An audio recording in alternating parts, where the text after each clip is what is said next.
girls, Miss Kathy here from Shaler North Hills Library, and we are doing another installment of the activities for Magic Treehouse. And today we have the activities for Narwhal on a sunny night. So one of the newer ones that maybe you haven't gotten to yet, but lots goes on in this book. And hopefully you have picked up a packet of papers or copied out the links so that you can do these activities along with us. First one was just a website that you can go to. I thought it was pretty cool because you can learn lots of information about narwhals and see a video of them actually using their tusk for feeding, which scientists didn't know before then, that they didn't know what they used it for, and they're still not completely sure. But they did see evidence of them using it with a school of fish to feed themselves with. So that was kind of neat.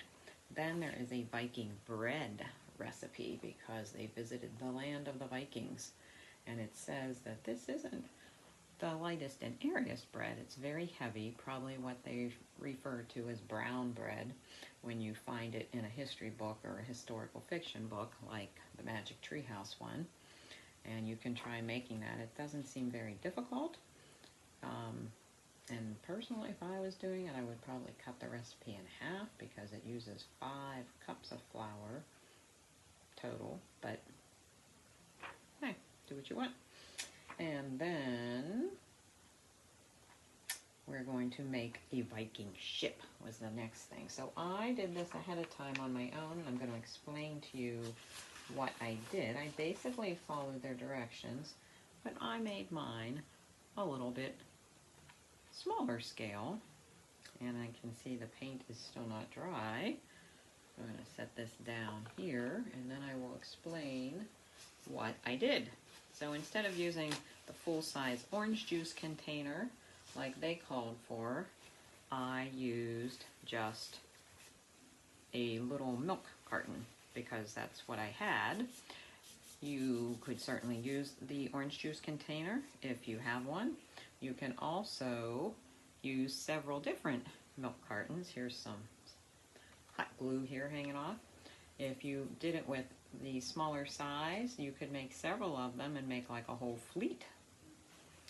Oh my, now the paint is going to go everywhere, isn't it? Okay, so that's the one thing. These do take a little while because if you're going to paint the outside of your container, you need to let the paint dry a little better than Miss Kathy did. But, so I cut that in half and I poked a hole. I only made one oar. So I poked a hole on either side. You can see that they are doing it with the bigger carton and using 3 oars. I had a wood dowel that I stuck through the hole, and I used a piece of paper for my straw. I forget what they talked about using for, or not for my straw, for my sail. They said they had a solid cardboard tube that they could use as the mast for their sail. And I didn't have one of those, so I made do with something I do have and probably something that you have at your house too.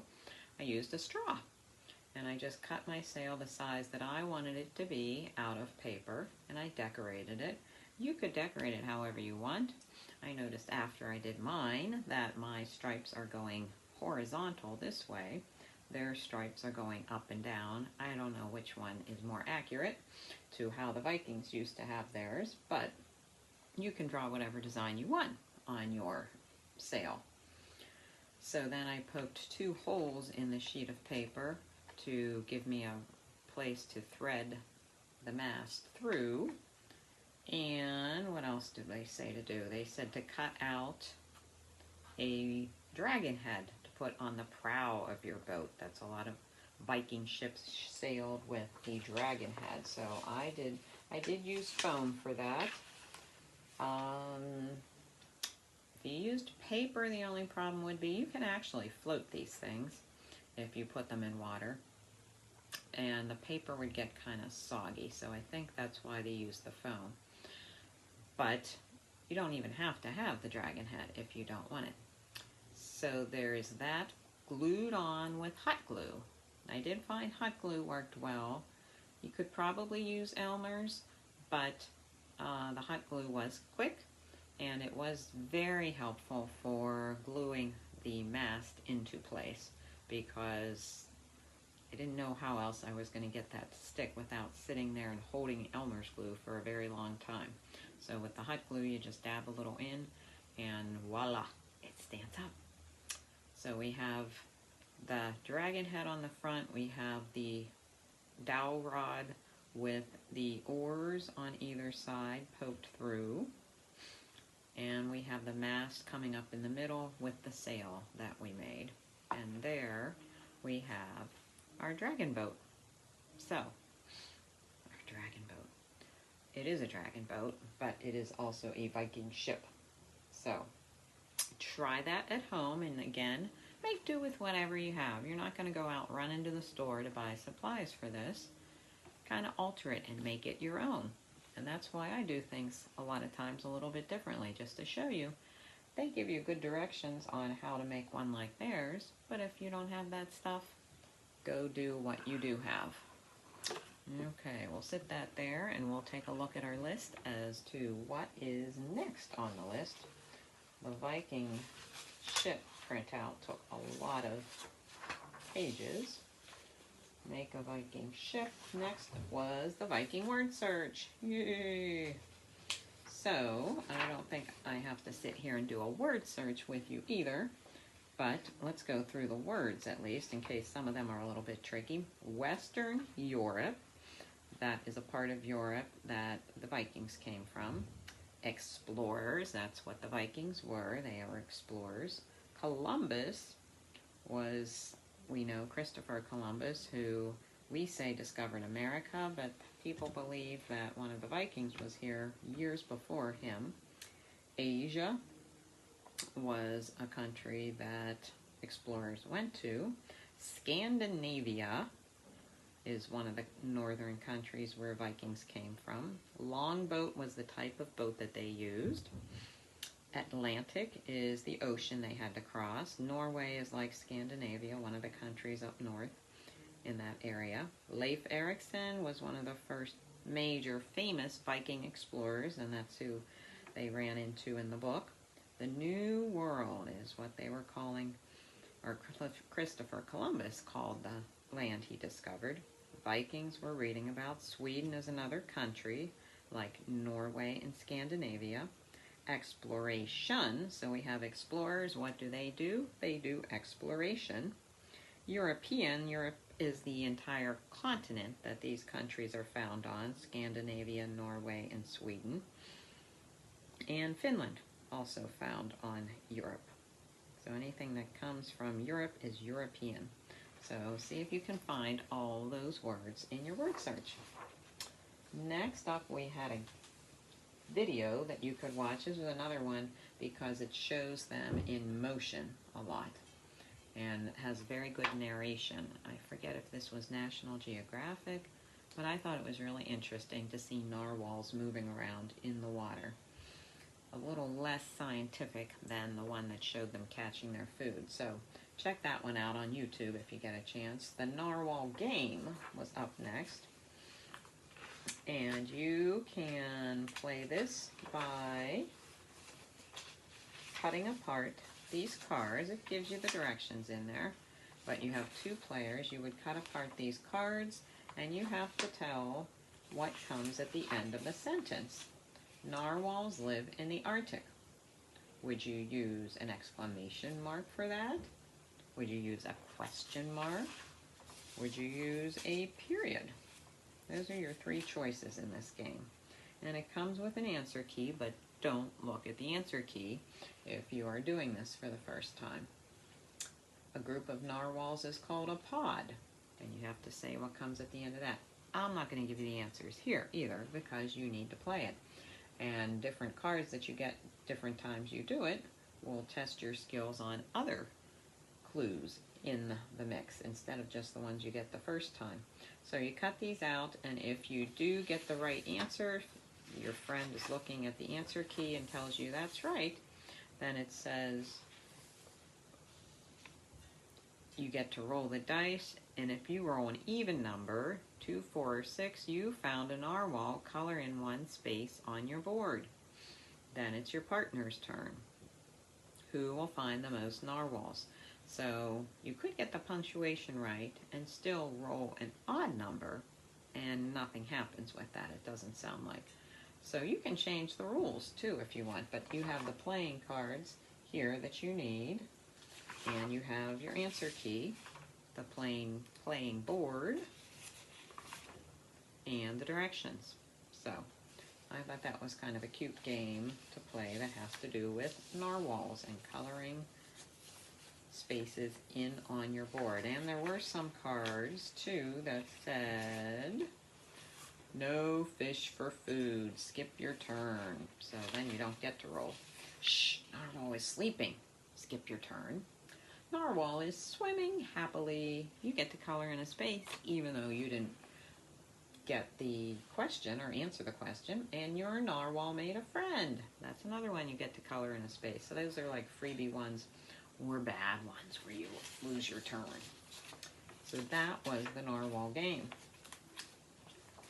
Okay, next up was the cut and paste booklet. So we have my Arctic Animal Fact Finder here.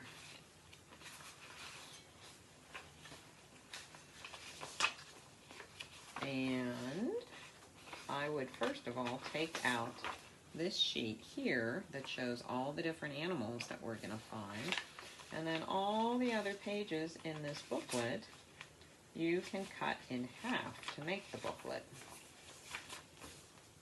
So if you have someone helping you cut, you can do that by putting them all on top of each other and cutting it right down the middle. They should all line up.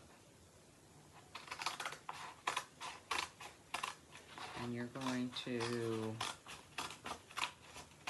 cut out the different figures of the animals and glue them in the right spot. You don't really need this page in your booklet because that just tells you what you're going to do. You can put them in any order that you want. My Arctic Animal Fact Finder, you can write your name on the front there. And then the one that's just behind that is the polar bear. Polar bears are meat eaters that live in the Arctic. They spend most of their time at sea hunting seals for their main meal.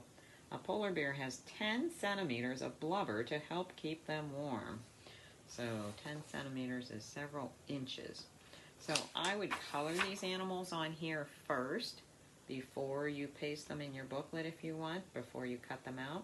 But if you want to color them after they're glued on, you can always do that too. So the polar bear is this cute little, must be a polar bear cub down here in the corner. I'm going to cut that out and glue it on my booklet.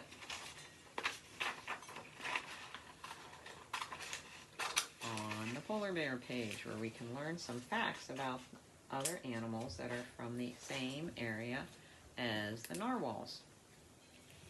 And I'm not going to cut and paste every single one of these with you, but maybe we'll go through and read the book at least together so that we can all learn about the different animals. Okay, got my polar bear glued on there. Sometimes the glue runs off, and that's why I like to make sure I do the coloring first, because it's hard to color on top of smeary glue. Okay, what was the next one here? The next one is the snowshoe hare. Has big furry back feet that it uses to thump in order to communicate, like that. Their feet are big to help them from sinking into the snow. They also have very, very good hearing to help them know if a predator is coming. But unfortunately, it doesn't always work. Somebody has to have food. So the snowshoe hare is this little guy there with the bunny rabbit ears. A hare is a different type of rabbit. Looks very similar. Has some different features though. And the snowshoe hare is able to turn It's for white in the winter time, I believe, or maybe it's always white. I do not know that since it's always up in the ice and snow. There are some animals that change their fur color based on the season of the year because it helps protect them and hide them. Camouflage them, we might say.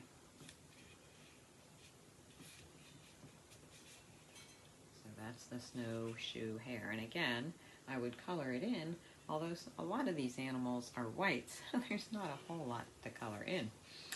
And you can also go through and cut off this top part of the page on the ones that were printed on the top half of the page because that gives you the website address.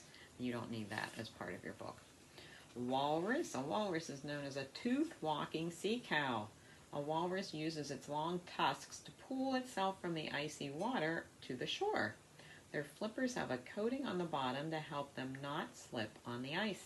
They can swim underwater for 30 minutes before coming up for air. So even though they are massive, they can still go for half an hour before they take a breath. I think that's pretty cool. Okay, next up is a penguin, and the walrus would obviously be that one on there. And the penguin would be this little guy. Not so little, though. He's kind of short and squat. Penguins do not fly, but they can be seen swimming in icy waters or waddling on land. They have two shades of color, black on their back and white on their belly, to help protect them from predators. They stay warm with a waterproof body covering and a nice and thick layer of blubber. So when it says black on their back, that is for animals that are up above them in the air or looking down from above. Can't see them in the water quite so well when they're dark like the water around them. But then if you are underneath one of them and you're looking up and you have the sun lighting up the sky, the white on their underside makes them harder to see against the white of the background sky. So that's why penguins are two different colors. Snowy owl, this guy here on our sheet. A snowy owl has a round head with yellow eyes. It hunts and is active in both daytime and nighttime hours. Most of the owls we know of are active at night. They build nests on the ground on top of large rocks. They sit and wait for their prey, or sometimes can be seen snatching their prey out of the icy waters. They build nests on top of large rocks.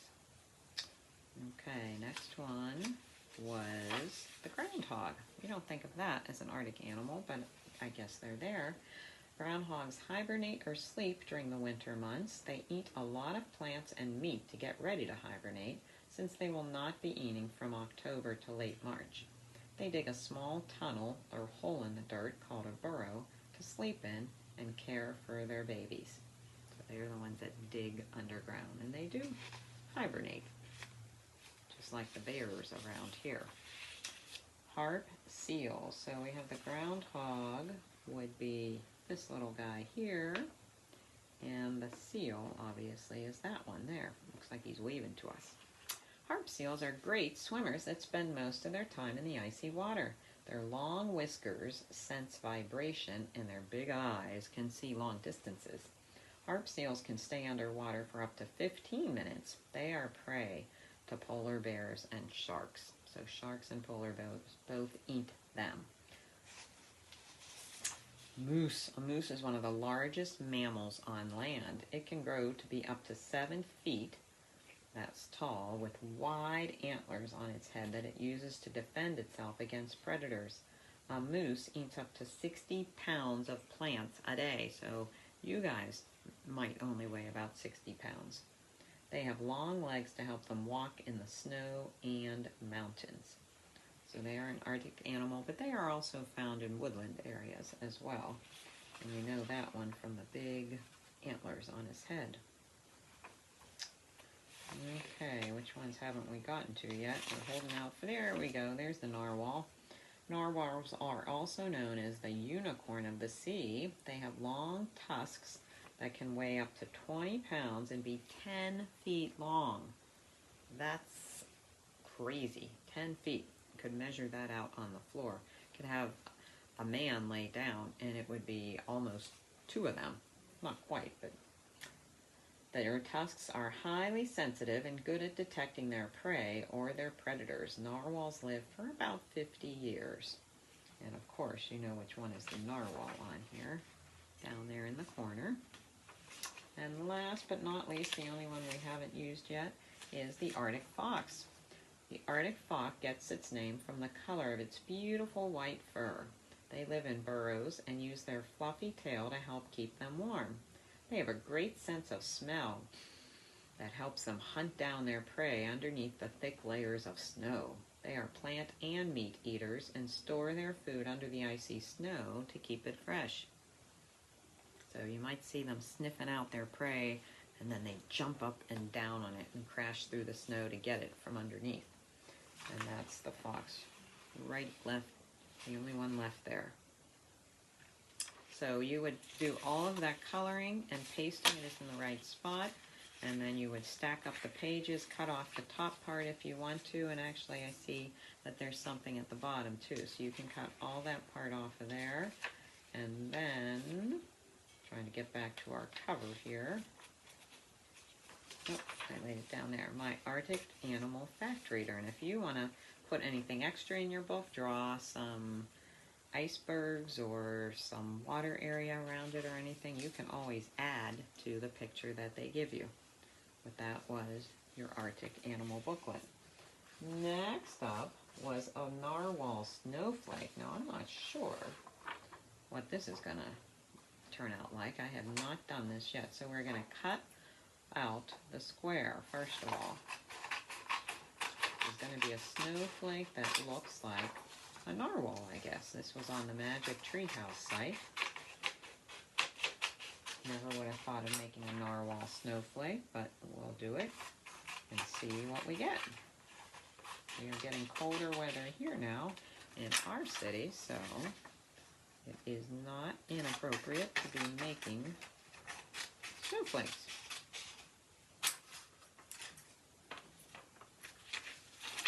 Okay. Then it says, with lines and images showing, so you want to be looking at the picture, fold along the long diagonal line. So that's the one that goes from one tip of the triangle to the other.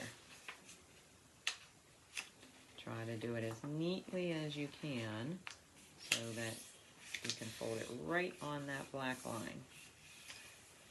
Okay, you can get an adult to help you with some of this folding if you need to. Fold the small triangle on the left behind the narwhal. So that would be this one here. We're going to fold that up underneath the narwhal.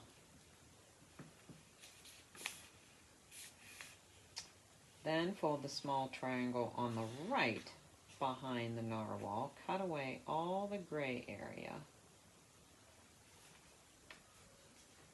So now we're going to fold this one behind the narwhal.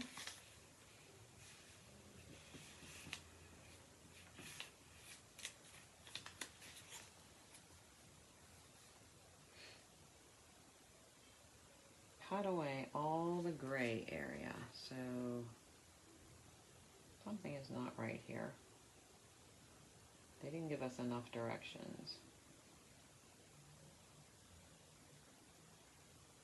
Oh, I skipped a line. Whew, listen to me. Fold the triangle in half to make a smaller triangle. We didn't do that part. That's what we didn't do. I skipped a step. See, Miss Kathy makes mistakes too. So after we folded our big one over, we need to fold this back and make a smaller triangle. Now it's making more sense. And then we're going to fold this one on the left, back behind the narwhal. And then we're going to fold this area on the right, back behind the narwhal. Cut away all the gray area. Well, we don't know what's gray. Carefully unfold your snowflake to reveal the pod of narwhals. So I'm assuming that we are going to cut away around the shape of the narwhal, but I would definitely leave the fins where they are touching on either side. Leave these fins connected, or I'm thinking the whole thing is going to fall apart, and leave the tusk connected at the center and maybe a little bit extra down there.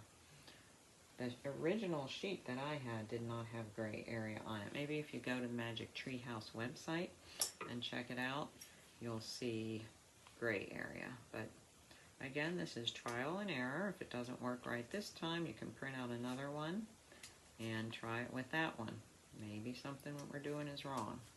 Sometimes it has to be folded the exact right way, and you're not able to do that. Now this is a little bit tricky to cut because it is cutting through so much, so you may need an adult to help you do this cutting. I will say that. Gets a little bit tricky here.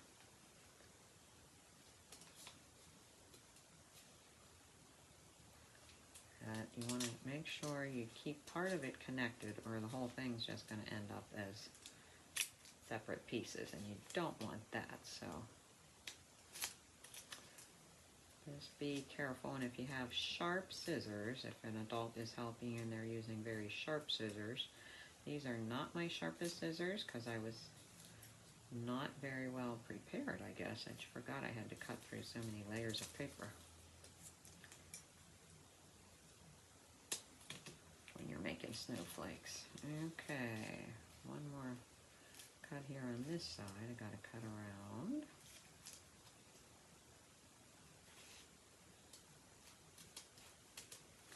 And then there's always a fun part of the unfolding and seeing what shape you really ended up with. Because that's the beauty of making snowflakes. You never really know how it's going to end up until you unfold it. Okay, I think. Well, here's going. Good luck. Carefully unfold it.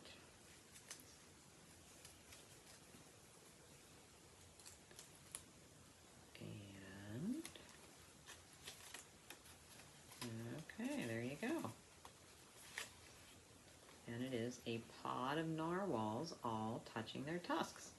So I don't know how yours turned out.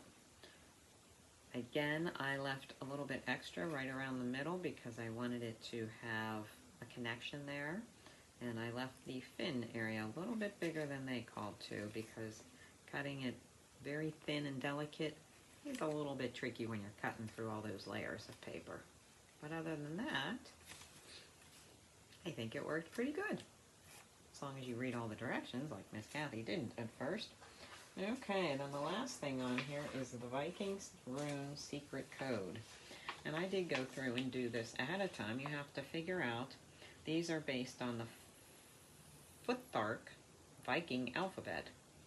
I don't know if I'm saying that right or not, but you have to find these symbols up above, and right underneath them they tell you which letter of the alphabet they stand for.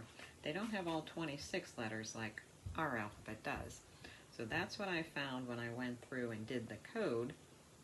They use substitutes for some of the letters, and you'll see what I mean when you do it, if you haven't done it yet, that it doesn't exactly make sense, but you can kind of figure out what they're trying to say. So if you haven't done it yet and want to do it on your own, stop the video now and then start it back up again, because I'm about to give you the answer that I got. And if you don't want to hear that until you try it, stop it now and start back up. Okay, but I found I appear on, and then it said we, W-E. This symbol here was a W, and the M was an E. So that didn't really make sense. I appear on we ground like, this said Blan, B-L-A-N, and this was K-E-T. But when you put them together, you get blanket. Blanket. And M-E-L was on that line with just the T left down there. Why it's like that, I don't know. I printed it out. but that word made melt. In, again we have this we, same thing we had up there, which didn't make sense. Mid, dodge, and then this one here, wasn't sure if that, the only thing that kind of resembles it is the S, but the rune down here is twisted on its side, so I'm assuming it's sun. I appear on wee ground like a blanket and melt in wee mid-dodge sun. So even though this symbol here looked a lot like a J, the word they have underneath it is year or harvest. So I'm thinking that's what they use as their Y, which would make it midday. And that makes a lot more sense to go along with the way it was for the Vikings up in the northern areas, because they had sun in the middle of the day. Narwhal on a sunny night. It was sunny in the nighttime, it was sunny in the daytime. So the only thing strange left is the we, and I think that is supposed to be the. Makes sense if it is the, and they just don't have the letters the same as we do. I appear on the ground like a blanket and melt in the midday sun. So what would that be? Like a blanket and then it melts. Snow, of course, right? Snow. So that was the best I could do for solving that. That things were a little bit different in Viking times than they are for us today with our modern English. And lastly, there was a sheet, translate the following runes into English. I did not do this one, so you can do the best you can with that, and then answer the following questions by drawing your own symbols. What is your full name, your favorite subject in school, and what do you want to be when you grow up? So you would use these pictures here, and maybe you can give this sheet to somebody in your house, and this sheet of questions, or make your own questions for them and say, here, answer my question using runes, and see what you get. Okay, that concludes the activities section of the Magic Treehouse Narwhal on a Sunny Night. And I hope that you get to do some of these activities on your own. Don't forget about making your own Viking boat and all the different crafts.